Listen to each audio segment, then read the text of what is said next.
আমার বাবা হাতে পায়ে ধরে বলা যায়, বেজার হয় না রে বাবা। আবু যুরআ রাহমাতুল্লাহ আলাইহি নামের একজন জগৎ বিখ্যাত মুফাসসির, জগৎ বিখ্যাত একজন মুহাদ্দিস আবু যুরআ রাহমাতুল্লাহ আলাইহি, ওনার কথাটা বলে আমি বিদায় নিতেছি ইনশাআল্লাহ। খবরদার খুব মনোযোগ দিয়ে শুনুন। আবু যুরআ নামে একজন বড় মুহাদ্দিস, হাদিসের কিতাবের যিনি একজন বড় রাবি এবং হাদিস যিনি দরজ দিয়েছেন, হাদিস পড়াইছেন, হাদিস পড়েছেন, হাদিস নিয়েই যার জীবনে গবেষণা, আবু যুরআ একজন যুগশ্রেষ্ঠ মুহাদ্দিস ছিলেন, বড় একজন মুহাদ্দিস আবু যুরআ রাহমাতুল্লাহ আলাইহি। ওনার অন্তিম মুহূর্ত, মুমূর্ষু রোগী মরে যাবে, প্রাণটা উষ্ঠাগত, কখন জানি রোগটা বের হয়ে যায়। আবু যুরআ রাহমাতুল্লাহ আলাইহি অন্তিম মুহূর্তে কথা বলে না, জপ টপ সব বন্ধ হয়ে গেছে। একটা মানুষের দেখবেন যখন অন্তিম মুহূর্ত হয়, তখন নবীর সুন্নাত হলো লাক্কিনু মাউতাকুম। এই সমস্ত মুমূর্ষু রোগীকে নবীজি বলে তোমরা তালকিন দাও, কালিমার তালকিন দাও। কালিমার তালকিন মানে কি? তাকে আদেশ করা যাবে না যে আপনি কালিমা পড়েন। নবীজি বলছে তাকে তালকিন দাও মানে তোমরা পাশে বসে একজনে কালিমা পড়তে থাকো, এই আওয়াজ যদি তার কানে যায়, সে যদি স্বেচ্ছায় কালিমাটা পড়ে ফেলে, বাস কপাল খুলে গেল, কালিমা নিয়ে খোদার জান্নাতে চলে গেল। সুবহানাল্লাহ জোরে কোন সবাই। কারণ নবীজি হাদিসে বলে মান কানা আখিরু কালামিহি লা ইলাহা ইল্লাল্লাহ দাখালাল জান্নাহ, যার শেষ কালিমা হবে লা ইলাহা ইল্লাল্লাহ, ওই লোকটা কোথায় যাবে? জান্নাতে যাবে। আবু যুরআ একজন জগৎ বিখ্যাত মুহাদ্দিস।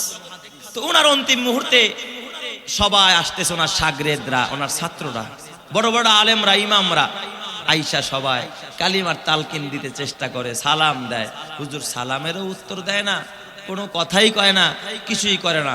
হুজুর তো শুয়ে রয়েছে, কোনো উত্তর নাই। এখন সবাই চিন্তা করে, আরে অন্তিম মুহূর্তে হুজুর এই অবস্থায় মারা যাবে, এটা তো মেনে নিতে পারে না।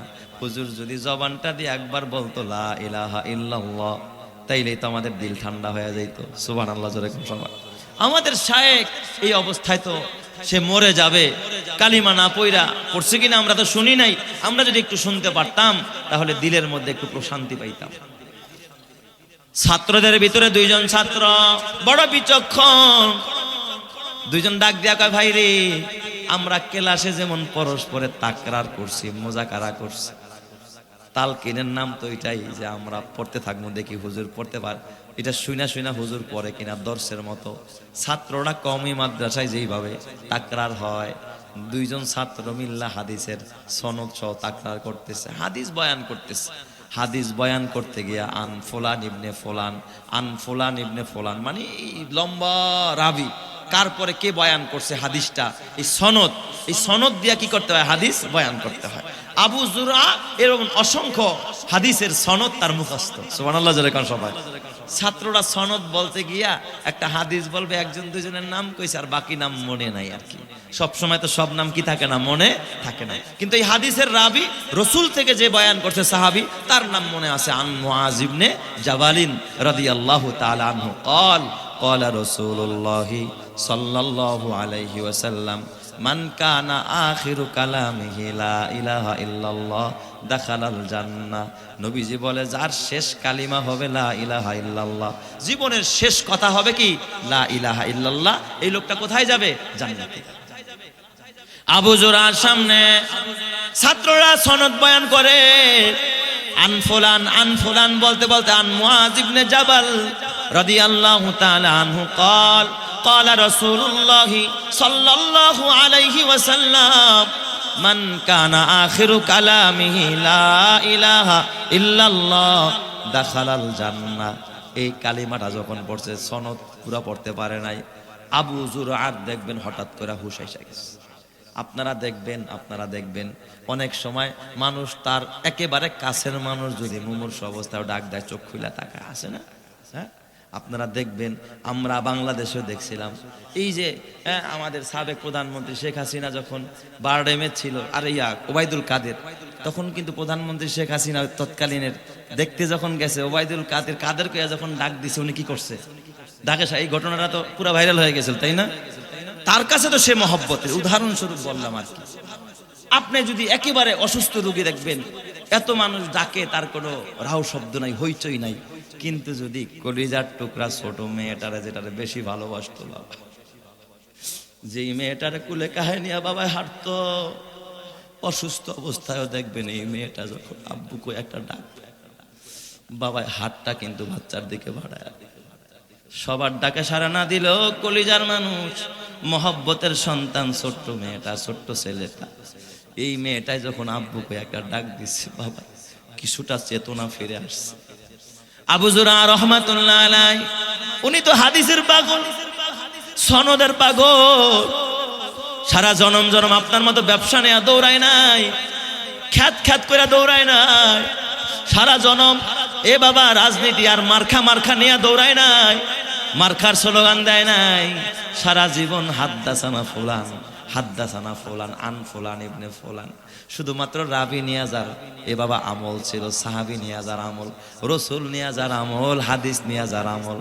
ছাত্রদের জবানে যখন এই হাদিসের কথা শুনছে, তার জ্ঞানটা হঠাৎ করে ফিরে আসছে। উনি তখন এবার ছাত্ররা তো হাদিসের সনদ বয়ান করতে পারে নাই। হযরতে আবু যুরা রাহমাতুল্লাহ আলাইহি, উনি এবার হাদিসের সনদ বয়ান করতেছে।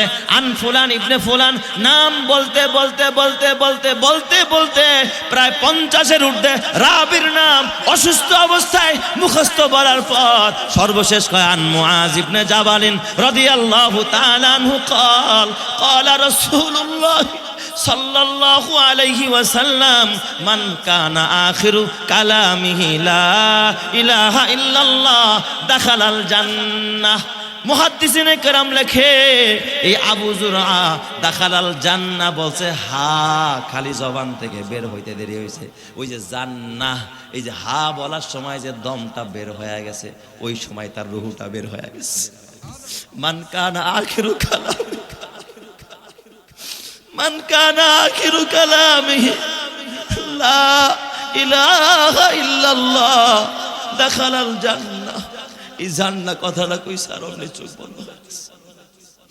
ছাত্ররা তাকায় দেখে আবু যুরার মতো মুহাদ্দিস সনদ সহ হাদিস শুনায়া কবরে চলে গেল। এই জন্যই কান্দি কবরস্থান তোমার আমার জন্য শিক্ষারে বাবা। তোমাকে কবরে যেতে হবে, আমাকেও কবরে যেতে হবে, কিন্তু কি নিয়ে কবরে যাইবা? ব্যবসা করবো তো আখেরাত নিয়ে ব্যবসা করো, কোরআন নিয়ে করো। সময় দিবা তো আলেমরে সময় দাও, আল্লাহ ওয়ালারে সময় দাও, মসজিদে সময় দাও, মাদ্রাসায় সময় দাও, আহলুল্লাহর সোহবতে যাও, তোমার আল্লাহ তাআলা জান্নাতের পথটা দেখায়া দিবে। এই জন্য আমি শেষ কথা বলে এখন বিদায় নিতেছি আপনাদের কাছ থেকে। মরতে হবে, এটা সত্য না মিথ্যা? জোরে কোন সত্য না মিথ্যা? সত্য। তাইলে কেন দুনিয়ার প্রেমে এত পাগল হয়ে গেলেন রে বাবা? ওই আখেরাতের মৃত্যুর জন্য প্রস্তুতি নেওয়ার জন্য কারা কারা রাজি আছে একটু হাত দেখাই। আল্লাহ আমাদেরকে মৃত্যুর প্রস্তুতি নিয়ে, ঈমান নিয়ে মরার তৌফিক দাও। জোরে কোন আমিন।